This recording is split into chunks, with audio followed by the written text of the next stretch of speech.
மாவட்டத்தை அதாவது திருச்செங்கோடு எடுத்துக்கிட்டோம்னா பிரதான தொழிலா இந்த ரிக் அதாவது கிட்டத்தட்ட இந்த ஆழ்துளை கிணறு இந்த மாதிரியான விஷயங்கள். ஸோ இதெல்லாம் இருக்கு. ஸோ இவங்க சந்திக்கக்கூடிய இங்க இருக்கக்கூடிய தொழிலாளர்கள் சந்திக்கக்கூடிய முக்கிய பிரச்சனையா நீங்க ஒரு தொகுதியினுடைய வேட்பாளரா எதை பாக்குறீங்க? ஸோ நான் வந்தா இதை முன்னிறுத்தி இதை பண்ணுவேன் அப்படின்னா என்ன சொல்லுவீங்க? ரிக் தொழில்னு பார்த்தீங்கன்னா நிறைய பிரச்சனை இருக்கு. ஒரு பக்கம் கொஞ்சம் ஒரு லேபர் பிரச்சனை இருக்கு.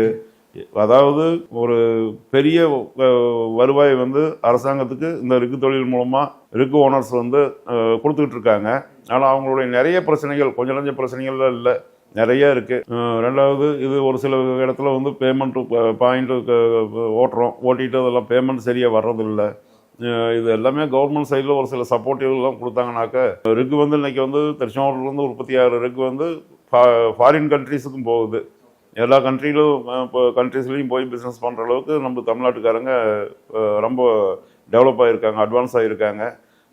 அதில் கவர்மெண்ட் சைட்லேருந்து நிறைய சப்போர்ட் கொஞ்சம். அரசாங்க சைட்லேருந்து என்ன மாதிரியான ஒரு சப்போர்ட்டிவை எதிர்பார்க்குறீங்க இந்த மாதிரி? அதாவது ஏன்னா நீங்கள் தான் தொழிலில் இருந்தவங்க, உங்களுக்கு நிறைய அனுபவங்கள் இருக்கும்.